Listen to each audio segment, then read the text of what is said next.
नमस्कार, मैं doctor Anil Garg, plastic, cosmetic and hair transplant surgeon. I am diplomate of American board of hair restoration surgery and fellow international society of hair restoration surgery.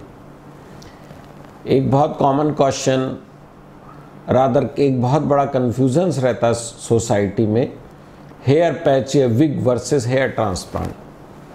जब भी आपके बाल चले जाते हैं आपको अच्छा नहीं लगता है, गंजापन यंग एज पे स्पेशली अच्छा नहीं लगता है और कई बार एक सोशली टैबू बन जाता है। ऐसी कंडीशन में आपके पास दो ऑप्शंस रहते हैं, एक तो हेयर ट्रांसप्लांट और दूसरा रहता है हेयर विग, जिसे अपन बोलते हैं पैच या हेयर विग। इसके लिए मैं आपको हेयर पैच के बारे में आज मैं बताने जा रहा हूँ। मैं आपको हेयर ट्रांसप्लांट के बारे में नहीं बोल रहा हूँ, हेयर पैच या हेयर विग।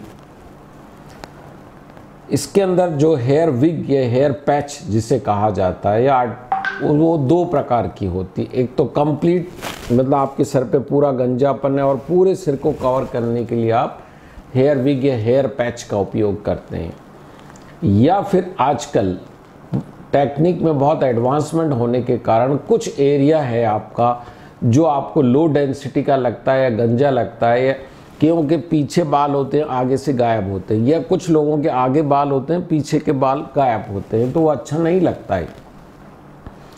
ऐसी कंडीशन में पार्शियल हेयर पैच या सेगमेंटल हेयर पैच भी बनाया जा सकता है।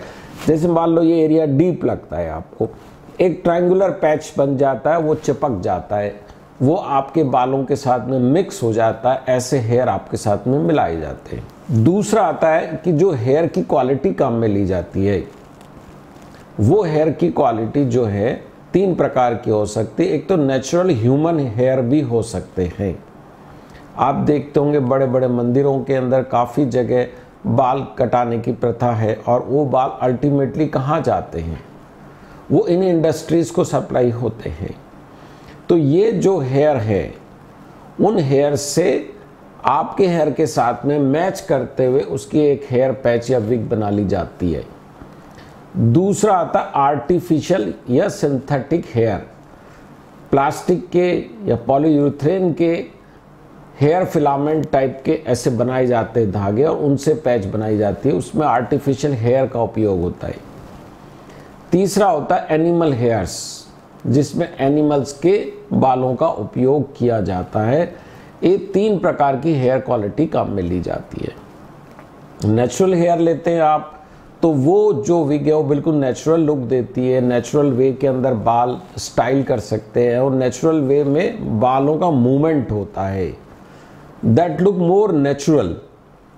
वाइल जो आर्टिफिशियल हेयर से हेयर पैच या हेयर विग बनती है, वो वैसे तो लाइट वेट रहती है, लेकिन वो थोड़ा सा उनका स्टाइलिंग का प्रॉब्लम आता है, क्योंकि वो सिंथेटिक फाइबर है।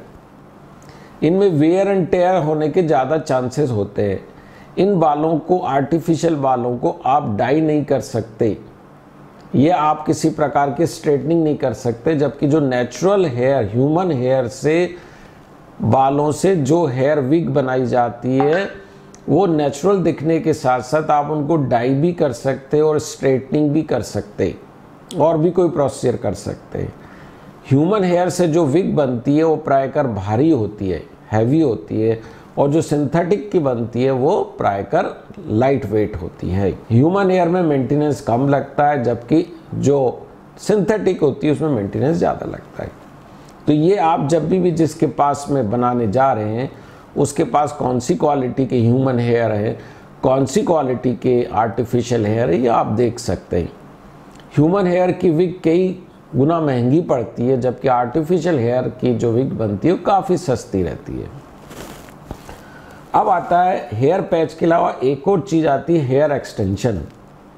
इसके अंदर क्या होता है, आर्टिफिशियल हेयर या ह्यूमन हेयर या एनिमल हेयर के नॉट लगा दी जाती है आपके एग्जिस्टिंग बालों के ऊपर।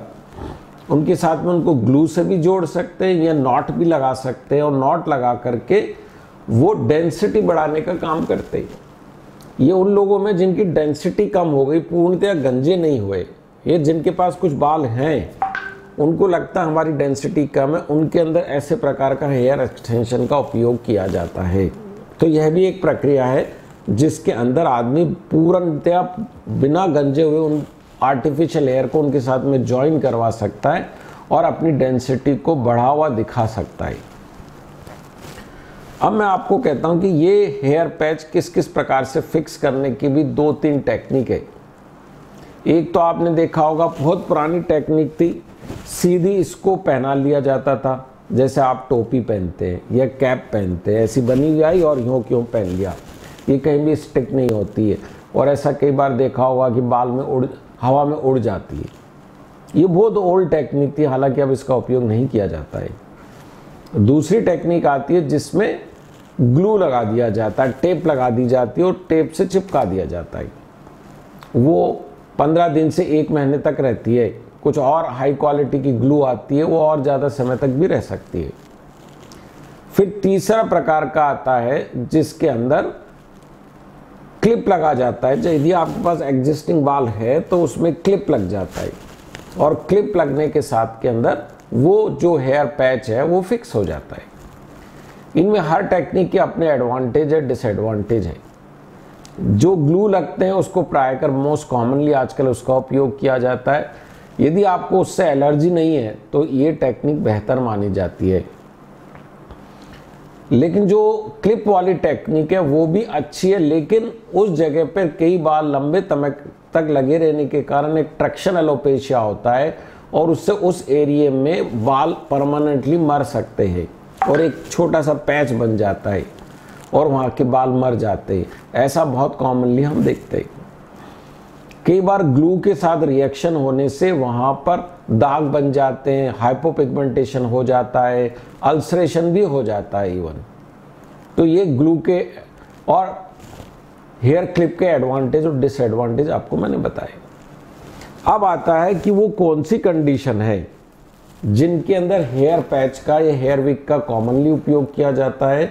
वो मैं आपको एक एक करके बताता हूँ कि कौन सी कंडीशंस है। सबसे कॉमन कंडीशन जिसमें इंडिकेशन एलोपेशिया एरेटा।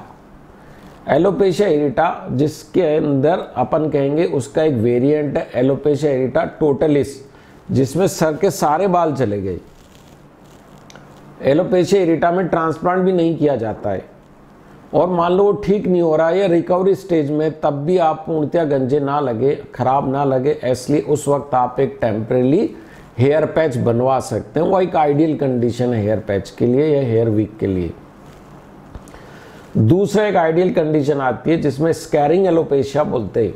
ये एक डिफरेंट क्लास का एलोपेशिया है जिसके अंदर बालों की जड़ें पूर्णतया मर जाती है और ऐसी कंडीशंस में हेयर ट्रांसप्लांट नहीं किया जाता है जब तक कि वो प्रायकर स्टेबलाइज नहीं हो जाए।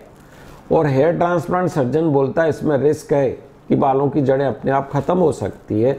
उसको स्कैरिंग एलोपेशिया बोलते हैं। हालांकि इसके बहुत सारे क्लास अलग अलग वेराइटीज ऑफ स्कैरिंग एलोपेशिया होती है, लेकिन एक कॉमन मैन के लिए scaring alopecia, non scaring alopecia sufficient है। जैसे किसी के पूरे सिर में बर्न हो गया और ग्राफ्टिंग की हुई है और डोनर हेयर है ही नहीं, ऐसी कंडीशन में भी हेयर पैच सबसे आइडियल कंडीशन होती है। ये भी स्कैरिंग एलोपेशिया के अंतर्गत आता है कि पूरे एरिया में एक्सीडेंट हो गया था, उससे बाल खत्म हो गए, या पूरा एरिया जल गया था, उसके पर ग्राफ्टिंग की गई और डोनर हेयर है ही नहीं, कहीं से भी नहीं ला सकते, तो ऐसी कंडीशन में होता है। एक सबसे महत्वपूर्ण फ़ायदा मैं आपको बताऊं इस हेयर पैच का उन पेशेंट्स के लिए जिनको कैंसर हो गया है और जिनको कीमोथेरेपी या रेडियोथेरेपी मिली है।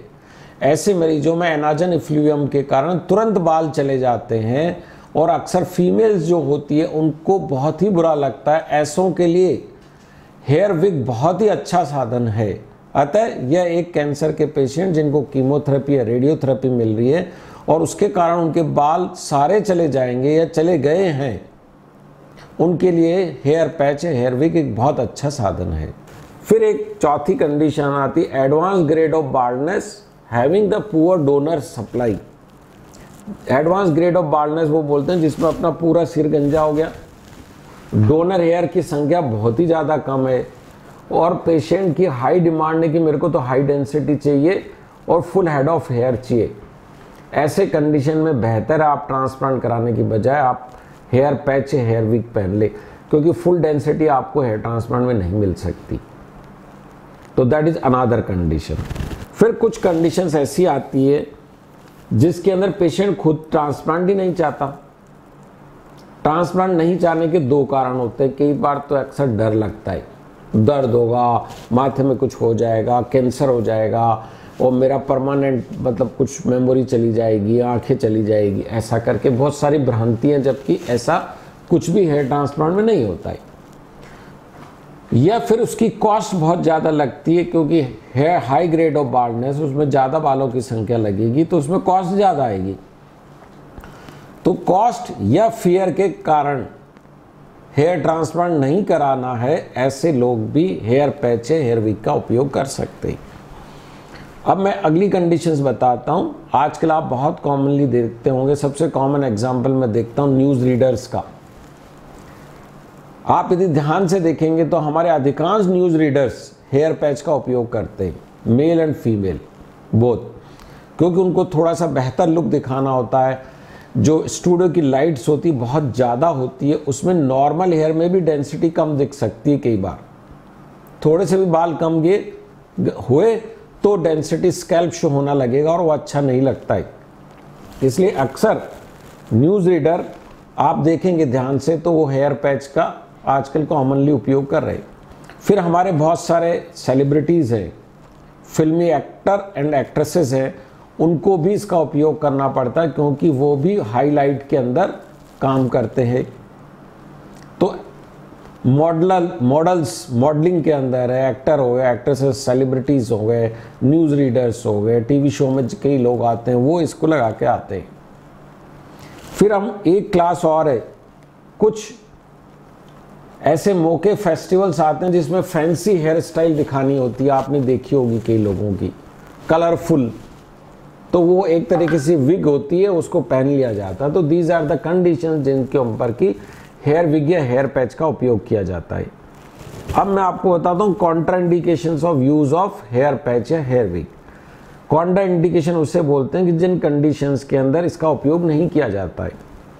सबसे महत्वपूर्ण तो यह है कि किसी व्यक्ति को वो जो ग्लू है उससे सीवियर एलर्जी हो, तो ऐसे कंडीशंस में ये हेयर पैच काम नहीं करेगा। दूसरा कंडीशन ऐसी है जिनके अंदर रिपीटेड फंगल इन्फेक्शन हो जाता है उनको स्कैल्प के अंदर। तीसरा कंडीशन है वो लोग जो पुअर हाइजीनिक कंडीशन में काम करते हैं, वो लोग बहुत ज़्यादा फील्ड का वर्क करते हैं और धूप धूल धुआं वाले एरिया के अंदर उनका वर्किंग एरिया है। ऐसे लोगों में मेंटेनेंस बहुत ज़्यादा लगती है, उनको ईचिंग होगी, पसीना आएगा, वो उससे परेशान हो जाएंगे। तो ऐसी कंडीशंस में भी प्रायकर हेयर विग या हेयर पैच को अवॉइड किया जाता है। फिर जो लोग आर्टिफिशियल चीज ही नहीं चाहते कि हमको आर्टिफिशियल नहीं होना, it is better that we look bald. आजकल बहुत सारे मेरे पास पेशेंट्स आते हैं कि हमें हेयर पैच नहीं लगाना, जबकि हम कभी कभी ऐसी कंडीशंस होती है जिसमें एडवाइस करते हैं, तो कहते हैं नहीं, we want to be better bald than using artificial hair patch. So ऐसे लोग जो स्ट्रांगली इन आर्टिफिशियल चीज़ों को नहीं चाहते, वैसे लोगों को भी इसको नहीं लगाना चाहिए। तो ये मैंने ऐसी कंडीशंस आपको बताई जिसमें हेयर पैच का उपयोग नहीं किया जाता है। अब मैं आपको बताऊंगा कि इसके फायदे क्या क्या है। ये मैंने आपको पूरा साइंटिफिक मटेरियल आपको मैं डिलीवर कर रहा हूं, जिससे आप एक एक बात को ध्यान से सुने और समझे। मेरी ओपिनियन बायस्ड नहीं है। अब इसके फायदे क्या क्या? सबसे बड़ा फायदा है तो इमीडिएट आपको हेयर मिल जाते। आप गए हेयर स्टूडियो के अंदर, उसने हेयर पैच बनाया, आपका नाप वगैरह लिया, 2 4 5 दिन 10 दिन के अंदर उसने बना के आपको दे दी। कई बार रेडीली अवेलेबल भी होती, हो सकता है आपके साइज की उसके पास अवेलेबल हो, तुरंत लगा दे। तो immediate you get answer to your problem. Another thing is you get high density, क्योंकि हेयर ट्रांसप्लांट में हाई डेंसिटी नहीं मिल सकती। यदि आपको नॉर्मल हाई डेंसिटी चाहिए तो वो हेयर विग में ही मिल सकती है। नंबर 2। नंबर 3 बहुत इंपॉर्टेंट है, कॉस्ट। कई बार आदमी बाल चाहता है लेकिन कॉस्ट अफोर्ड नहीं कर सकता हेयर ट्रांसप्लांट की, तो इनिशियली वन टाइम यदि मैं बोलूँगा तो हेयर पैच की कॉस्ट हेयर ट्रांसप्लांट के कंपैरिजन में कम आती है। तो कॉस्ट फैक्टर हो गया, इमीडिएट आंसर हो गया, तो उन लोगों के अंदर ये आपको तुरंत आंसर मिल जाता है। हाई डेंसिटी आपको मिल जाती है, लो हेयर लाइन इसके अंदर आपको मिल जाती है जो आप चाहते हैं। अब इसके डिसएडवांटेजेस क्या है, क्यों ये इतना पॉपुलर नहीं हो पा रहा है, क्यों हेयर ट्रांसप्लांट क्लिनिक आए दिन बढ़ रहे हैं और हेयर ट्रांसप्लांट की संख्या अक्रॉस द वर्ल्ड बढ़ रही है, उसका कारण है यदि ये मेथड फुल प्रूफ होता, लोगों के द्वारा पसंद किया गया होता, इसके अंदर कुछ समस्याएं जो है वो नहीं होती, तो हेयर ट्रांसप्लांट स्पेशलिटी अपने आप में डेवलप ही नहीं होती। Because it has certain disadvantage. Number one disadvantage is it is an artificial thing. और ऐसा लगता है आप किसी सच को छुपा रहे हैं किसी व्यक्ति से, ऐसा आपको फीलिंग आती है। सामने वाला फील नहीं करता आपके बारे में ऐसा, उसको आपके हेयर से कोई मतलब नहीं है, आप कैसा व्यवहार करते हैं उससे मतलब है। तो you personally feel that I am hiding the truth, so you feel something artificial is there on my head, so you don't like it, which is the most common cause of not going for hair patch और hair wig is it is artificial. Number two, high density और low hair line बन जाती है और एक line दिखती है, इस कारण से और आर्टिफिशियल दिखती है और अगला व्यक्ति जज कर लेता है कि आपने हेयर पैच बना जो आप नहीं चाहते। तो दूसरा सबसे बड़ा डिसएडवांटेज है कि इसके आर्टिफिशियल लुक के कारण आपकी नेचुरलनेस चली जाती है जो आपको पसंद नहीं आती। सामने वाले को बुरा नहीं लगता है, ये आपको बुरा लगता है। तो ये दो मेन डिसएडवांटेज है। नंबर तीसरा, इसकी मेंटेनेंस बहुत लगती है। जब आप लगाते हैं हेयर पैच तब आपको लगता है बहुत सस्ता है, लेकिन हर महीने, हर 1.5 महीने, हर 2 महीने में बार बार इसकी मेंटेनेंस करवानी पड़ती है। कई लोग बाहर से विदेशों से बनवाते हैं तो वो 2 हेयर पैच बनवाते हैं, एक रिपेयर के लिए जाता है, एक उनके पास रहता है। तो it needs a continuous maintenance.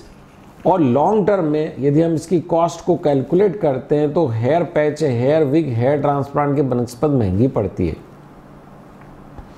तो अतः हेयर पैच या विग एक बहुत अच्छा साधन है उन लोगों के लिए जिनमें ट्रांसप्लांट बिल्कुल भी संभव नहीं है, उन लोगों के लिए जो ट्रांसप्लांट नहीं चाहते या ट्रांसप्लांट कराने से डरते हैं, या उन लोगों के लिए जिनमें ट्रांसप्लांट होना ही पॉसिबल नहीं है, ऐसे लोगों के लिए हेयर पैच एक अच्छा साधन है। लेकिन इसका डिसएडवांटेज जैसे मैंने आपको बताया, एक आर्टिफिशियल चीज़ है ये, और लॉन्ग टर्म में मेंटेनेंस की कॉस्ट भी ज़्यादा होती है और आए दिन मेंटेनेंस लगता है। यदि आप आउटसाइड फील्ड में ज़्यादा काम करते हैं तो इसकी मेंटेनेंस और ज़्यादा लगेगी और मुश्किल लगाएगी। अतः आपको इस हेयर पैच के बारे में और कोई जानकारी चाहिए तो जो नंबर आ रहा है आपकी स्क्रीन के ऊपर, उस पर आप हमको कॉल करिए या मैसेज भेजिए, will try to give you the answer. Thank you very much.